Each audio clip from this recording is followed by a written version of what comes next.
When I was a student in UCD, I had the great good fortune to study in Paris for a year as part of the Erasmus programme. And while I was there, I visited the catacombs, which are these tunnels underneath the city, and they're decorated with human bones, which have been removed from graveyards to make way for the living city.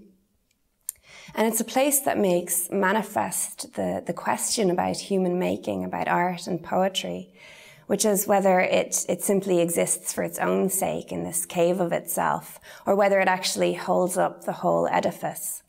And this poem, Animal Biscuits, is a poem that worries about that, and worries in particular about poetic language and metaphor and what it may allow us to do.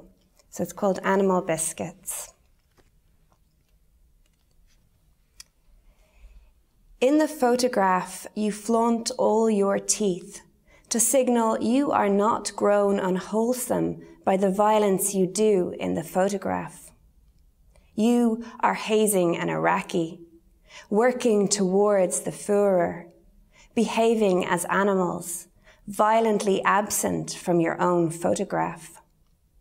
When they took your picture to court, they constrained it in a chained iron case, digital, weighty, flanked by blank doormen. Still, every morning here on Colfax, a squirrel spills out of tree onto gravel to wrench me awake. Red. Not as the breast of the figure for bird on a peaceably secular Christmas card. Not a scarlet alpha forcibly worked onto a fictional dress. Not the only colour in a black and white film about war. Not even the real red dress. Belted, brief, minatory, my daughter starved herself a week to wear.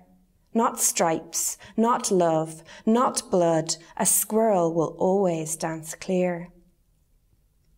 And now there is a constellation of photographs, describing an animal we cannot dub archer or bear, a creature we may not tame with metaphor, since metaphor got us into this mess.